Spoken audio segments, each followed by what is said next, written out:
Hi boys and girls, it's Miss RIiey from the Hope Sound Club, and I hope that you are all doing fantastic. Today I wanted to review with you all how to understand nutrition labels, and I wanted to talk about the important reasons why we have to look so closely at the food that we're eating. So what is a nutrition label? Nutrition labels educate us on what we are putting inside of our bodies. After reading these labels, we can then make an informed decision if the food is right for us. Nutrition labels break down nutrients into grams and milligrams. A milligram is significantly smaller than a gram. 1,000 milligrams are equal to just 1 gram. Serving size. Serving size is located towards the top of the nutrition label. Serving size is the recommended portion of the processed food that you consume. All of the nutrition facts are based on the recommended serving size. In the example we have in this picture, the serving size is 4 cookies.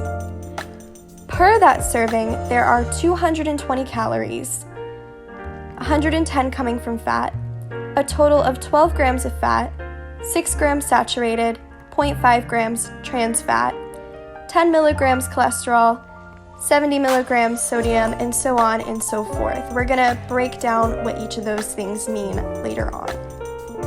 The percent of daily value is found in the column beside the listed nutrition facts. The percent daily value shows us what percentage of our daily nutrients intake can be satisfied by consuming 1 serving size of the product.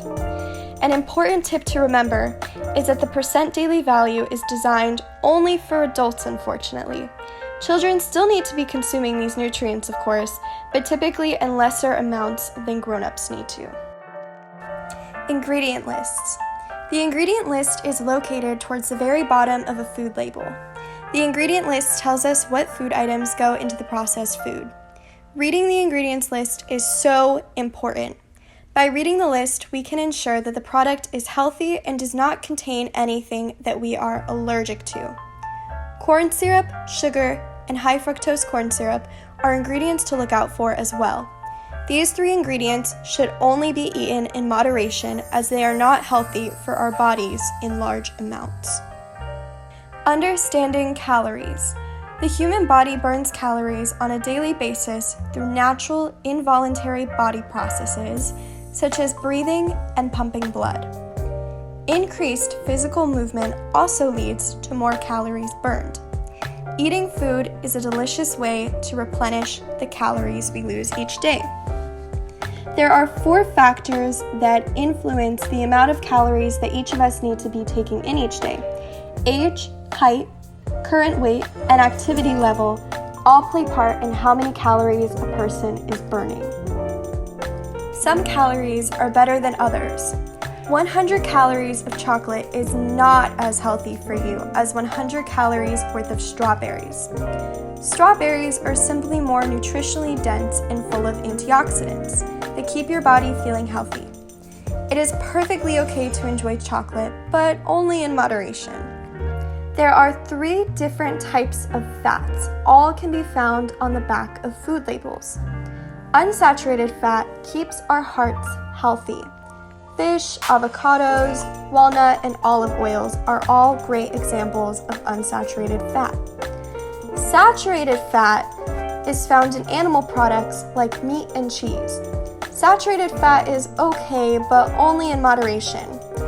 Foods such as meat and cheese, however, do provide protein and calcium, things that are necessary for your body.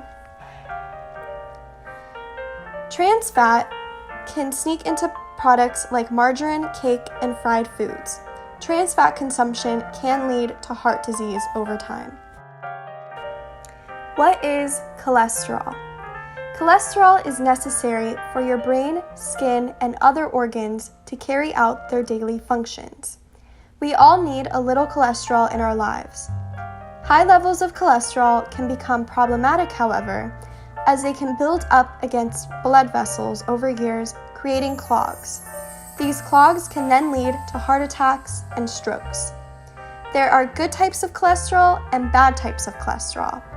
The salmon pictured above is a good type of cholesterol, whereas the fried food in the bottom picture is an example of bad cholesterol that can really clog up your blood vessels. What is sodium? Sodium is a fancy word for salt. Sodium is another nutrient where we want to monitor our level of consumption. Too much sodium over time can lead to heart disease and high blood pressure. Chips and French fries are two foods very high in sodium. Understanding carbohydrates. Carbohydrates can be broken down into sugar and dietary fiber. Dietary fiber keeps us feeling fuller longer and also aids our excretory system. Natural sugars from fruit are good for our body. Processed refined sugar found in candy and many other food products can increase risks of tooth decay, obesity, and diabetes. Oatmeal and sweet potatoes are two forms of healthy carbohydrates. Breaking down protein. Eating protein helps our bodies repair muscles. Protein is found in animal products like meat and eggs. Protein can also be found in plant-based foods such as beans, edamame, tofu, peanuts, and almonds. Let's take a look at some vitamins and minerals. Vitamins and minerals can be found in our foods. Calcium, iron, and potassium quantities can be found at the bottom of food labels. These vitamins are essential for boosting immunity, strengthening bones, skin, hair, nails, and boosting brain function. Now let's recap. What are the top 3 benefits of reading nutrition labels? Number 1, labels provide information of nutrient content. Number 2, nutrition labels help us identify allergens. Milk, peanuts, and tree nuts are 3 very common allergens, and if we are allergic to those things, we want to make sure we're checking the nutrition facts to ensure that none of those exist in the product. And number 3, we can compare 2 different labels against one another to pick the healthier option. That is all that I have for you all today. Thank you so much for watching, and remember that good health is wealth.